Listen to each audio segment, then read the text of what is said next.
खुलुमबाय नोंथांमोन साफ्रोमनोबो आङो अननाय आरो सिबिनायखौ आं जासिहरबाय।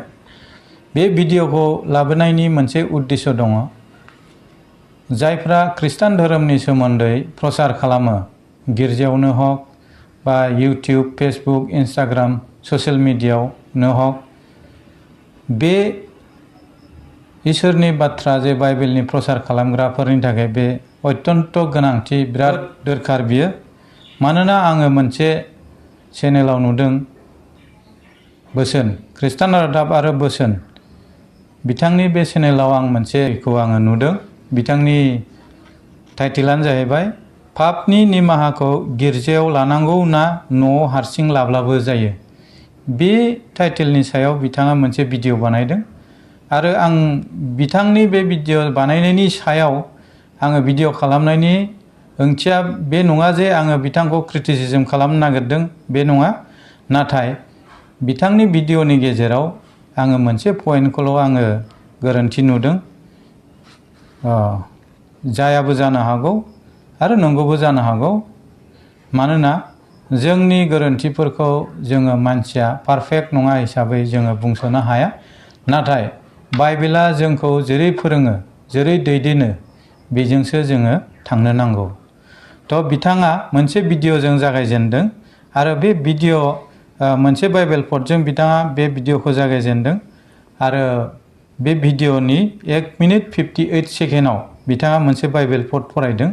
बे बाइबेल पदानो जाहैबाय 1 जहन 1:9 बालाब। आरो बिथाङा बे पदखौ फरायखांनायनि उनाव मा होनदों? बिथाङा बुंदों जे गुबुनखौ नाङा, सोरबा पास्टर, सोरबा दैदेनगिरि, बबेबा मोनसे स्पेसियेल जायगानिबो गोनांथि गैया होननानै बिथाङा बुंदों। थ' जोङो बे बाइबेल पदखौ जोङो खेबसे फरायनानै खोनासंनि। जोङो जोंनि पापफोरखौ सिमान लाब्ला बियो एसेग्राब फोथायजाग्रा आरो धोरोमिया, बियो जोंनि पापफोरखौ नागारो आरो जोंखौ गासैनिबो अधोरोमनिफ्राय सुस्रायो। बेयावहाय जोंनि जेसेबां पाप मावनाय, बे पाप मावनायफोरखौ जोङो इसोरनियाव जोङो स्वीकार खालामोब्ला इसोरा माबादि जोंनि अधोरोम जानानै थानायफोरखौ फोसाबो, बे बिसयखौसो बुंदों। नाथाय बेयाव पास्टरनि उल्लेख होनाखै, सोरबा दैदेनगिरिनि बिसय उल्लेख होनाखै, बा स्पेसियेल जायगा बेबायदि उल्लेख होनाखै। मानोना पाप स्वीकार लानायनि बाथ्रासो बुंदों। बेयाव मोनसे स्पेसिफिक टारगेट थांखि खालामनानै पास्टरजों बा जायगाजों बे बिसयखौ बुङाखै। बेनिखायनो बे भिडिअआव बिथाङा जे एनालाइज खालामदों, बे पदखौ बुंनानै जे सासे बेक्तिनि खुनु गोनांथि गैया, हारसिंनो न'आव लाब्लाबो, पापखौ स्वीकार लाब्लाबो हारसिंनो जायो होननानै बिथाङा बेयाव मेनसन खालामदों। दा बिनि उनावहाय बिथाङा भिडिअनि 6 मिनिट 28 सेकेन्डआव गितफोरनि 32 बालाब 5 राननाय, 32:5 बालाब, बेयावहाय बिथाङा मोनसे बाइबेल पद फरायनानै बुंबावदों। जों बेखौबो एसे फरायनि। 32 बालाब 5 राननाय।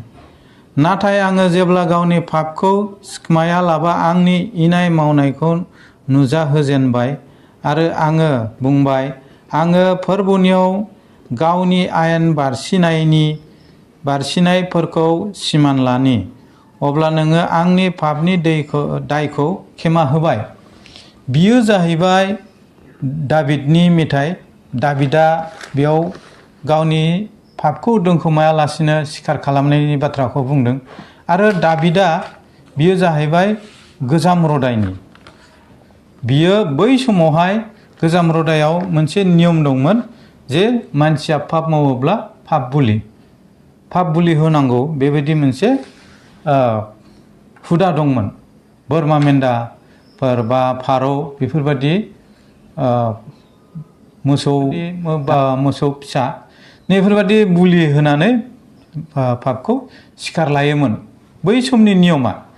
नाथाय बिथाङा नैबे 2000 जिसु ख्रिस्टनि जोनोमनिफ्राय दासिम 2000 आरो जिसु ख्रिस्टनि जोनोमनि बेसेबांबा हाजार हाजार बोसोरनि सिगांनि बिसयखौ बिथाङा लाबोदों। थ' बै गोजाम रदाइनि आयेन माखासे आयेनखौ नायनानै जोङो बेजों थांनो हाया। खारन माबाया जिसुआ लुकासनि 16:16 मा बुंदों जों नायनि। लुकासनि 16:16 बुंदों मसेनि आयेन आरो नाबिफोरनि लिरजानायफ्रा जहननिसिममोन। मा बुंदों बेयाव जे मसेजों लिरजानाय जे बे आयेना जाहैबाय जहन बाप्तिस्मानिसिम। जहन बाप्तिस्मायावनो जोबथादों। अब्लानिफ्राय इसोरनि रायजोनि गाहाम खबरखौ खोथाबायो आरो साफ्रोमबो बेयाव ब्रा ब्रा हाबनो हास्थायो। नाथाय नख्रां आरो पृथ्वीनि गोमोरनाया आयेननि दुइसिन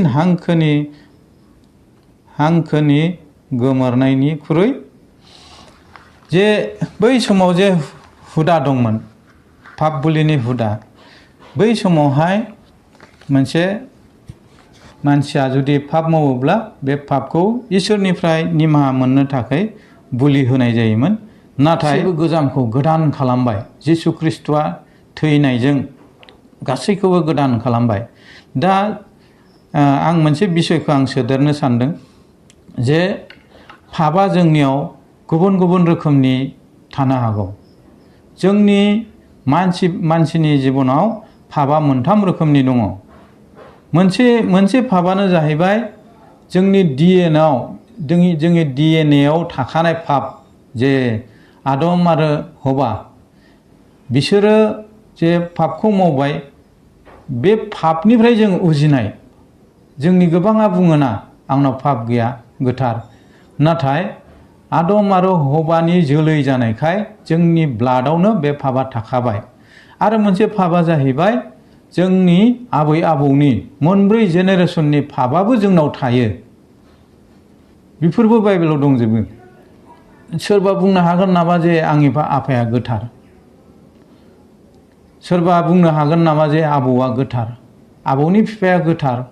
मोनब्रै जेनेरेसननि खोथा होनदों। मानसिया रावखौबो। आरो मोनथाम रोखोमनि पापआ जाहैबाय, 3 नाम्बार पापआ जाहैबाय जोङो पार्सनेल व्यक्तिगत मावनाय पाप। जोङो पार्सनेलि मावो। दानिया जे जोंनि जे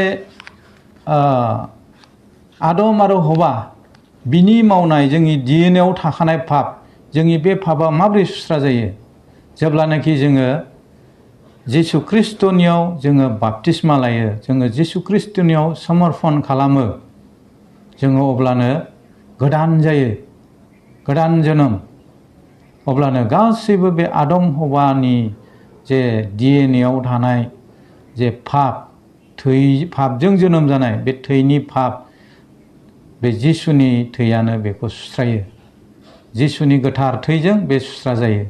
2 नाम्बार पापआ जाहैबाय जे आजै आजौ, जे जोंनि जेनेरेसन, मोनब्रै जेनेरेसन आफानि जे जेनेरेसननि पाप, नैबे पापआ जोंना माब्रै सुस्रा जायो? बेयावहाय बे पापआ जाहैबाय सुस्रा जानाया जोङो धोरोमिया जिउ खांनायजों बे पापफ्रा सुस्रा जायो। जोङो गिर्जाफ्राव थांनाय, जोङो न'खर गिर्जाफ्राव लोगो लाज्लायनाय, सभाफ्राव थांनाय, नैफोरबादिजों जोङो धोरोमिया जिउ खांनायजों बाइबेलाव जेरै थिनदों बेबायदि थाबायनाय, बेजों जोंनि पापआ, जोंनि आजै आजौनि जे थानाय आंनियाव पाप, बेयो सुस्रा जायो। आरो 3 नाम्बार पापआ जाहैबाय जोङो जोंनि प्रेक्टिकेलि मावथारनाय, जोंनि आखाइजों मावजाथारनाय, जोंनि खुगाजों, जोंनि देहाजों, जोंनि मेगनजों, जोंनि खोमाफोरजों, जे जोंनि मेलेमफोरजों, गोसोजों मावजानाय जे पार्सनेल पाप, नैबे पापआ माबोरै सुस्रा जायो? नैबे पापआनो जाहैबाय जोङो, बिथाङा मोनसे रेफारेन्स होदों, बे रेफारेन्सखौ आङो फरायना होनि। जाकबनि 5:16 राननाय, बेयाव मा बुंदों? बेनिखायनो नोंसोरो गाव गावनि पापफोरखौ गावजों गाव सिमान लाज्लाय आरो गावजों गाव बिसज्लायदो, नोंसोरो सोखाजानाय बादि। धोरोमनि बिनाया मावसोनो थाखाय हाग्राथार। बेयावहाय मा बुंदों गावजों गाव बिस'ज्लायदो नाथाय बिथाङा मा बुंदों रावनिबो दरखार गैया नोंथांनो बे पार्सनेल मावखोमानानै थानाय पापखौहाय सिखार लानो थाखाय रावनिबो गोनांथि गैया पास्टरनि गोनांथि गैया सासे दैदेनगिरिनि गोनांथि गैया आरो स्पेसियेल मोनसे जायगा गिर्जानिबो गोनांथि गैया होननानै बिथाङा भुल बायख्या खालामदों नाथाय बेयाव बेबायदि बुङाखै नोंसोर गावजों गाव नागारज्लायदो सासेया सासेजों मानोना जाकबा बेयाव बुंदों गावजों गाव नागारज्लायदो आरो जिसुआ जेब्ला गाव नख्राङाव थांनोसै बे थांनोसै समावहाय पेटरनो साबिखौ होलांखादों जे नोंसोरो हायाव खानायखौ आङो नख्राङाव खागोन नोंसोरो हायाव खेवनायखौ आङो नख्राङाव खेवगोन सोरगोआव आङो बे साबिखौ पेटरनो होलांदों आरो बे साबियानो दिनै पृथिबियाव थानाय गासैबो गिर्जाफोरनि आखायाव दङ मण्डलिनि आखायाव दङ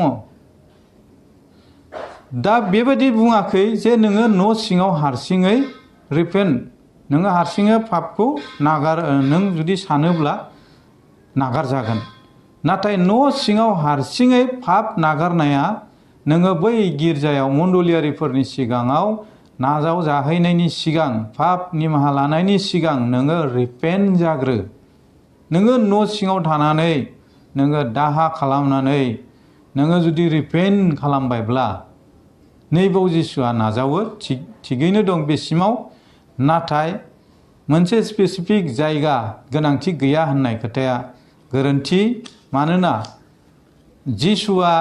जिसुजों लोगोसे 12 जन चेलाफोर दं आरो 12 जन चेलाफोरनिफ्रायबो गोबां चेलाफोर दं आरो बिसोरनो गासैबो पृथिबियाव दिनैसिमाव गिर्जा मण्डलिफोर गायसनना गालांदों बेनिखायनो बे मण्डलिफोरनो बे गिर्जानो जाकबा बे लाइजामखौ लिरहरदों जे नोंसोरो गावजों गाव पाप नागारज्लाय आरो बिस'ज्लाय सासेया गुबुन सासेनि थाखाय बेनिखायनो गिर्जायाव पाप सिखार लानाया जोबोर गोनांथार सोरबाया जुदि बिखौ साननानै दङबा बियो गोरोन्थियाव दं आरो बेबायदि गोरोन्थियाव थानायफोरनि थाखाय मोनसे फिसा हुकुम बारसिब्ला आरो गुबुनखौबो आयेन बारसिनो फोरोंब्ला बिनि साजाया माबादि जागोन होननानै बुंदों जोङो माथाइनि 5 अध्याय 18 आरो 19 नायनि बेयाव बुंदों मानोना नंथारगौ आं नोंसोरखौ होनो नख्रां आरो हाया गोमोरथारागौ मानि गासैबो जाजोबागौ मानि मोनसे फिसा बिन्दो नङाब्ला दुइसिन हांखोआ आयेननिफ्राय गोमोरथारनाय नङा बेनिखायनो बेफोर बयनिख्रुइ दुइसिन थोननायफोरनि मोनसे थोननायखौ सिफायनानै मानसिफोरखौ बेबादिनो फोरोंग्राया सोरगोनि रायजोआव बयनिख्रुइ दुइसिन मुंख'जागोन आन्थाय बेफोरखौ मानिग्रा आरो फोरोंग्राया नख्रांनि रायजोआव गेदेर मुंख'जागोन जोबोर गिदिर बाथ्रा बेयाव जिसुआ बुंना गालांदों नख्रां आरो हाया गोमोरगोन मोनसे बिन्दुबो ओरै फोरोंनाया जानो मोना होनदों अब्ला फटकरि बोरैहाय बेबायदि बुंनो हाखो मोनसे रेफारेन्स बाइबेल मोनसे रेफारेन्सआव मोनसे बुंदों नाथाय मोनसे एक्सप्लेन होदों बेनिखायनो आङो बिथांनि बे मानोना न' सिङाव जुदि हारसिंनो पापखौ निमाहा बिनानै निमाहा जुदि मोनोब्ला अब्ला जोंनो गिर्जानि गोनांथि गैया जोंनो मण्डलिनि गोनांथि गैया आरो जोंनो सार्केल डायसिस बेबायदि खुनु गोनांथिबो गैयामोन जोङो सभा कनफारेन्स जेबो खुंनो दरखार गैयामोन बियो बाइबेलनि बिरुद्धि जादों माथाइनि 5:18-19 बेबायदि जिसुआ रोखा रोखा बुंना गालांदों बेनिखायनो बे भटआ आरो बे भिडिअ'आ बाइबेलनि फोरोंग्रा ससियेल मिडियायाव हक ओरैनो प्रेक्टिकेलाव हक जोबोर सिन्था खालामनांगौ लगिया बिसय बेनिखायनो जाहाथे बाइबेलनि बिरुद्धि फोरोङा बेखौनो खावलायबाय बेखिनियानो गोजोन्थों।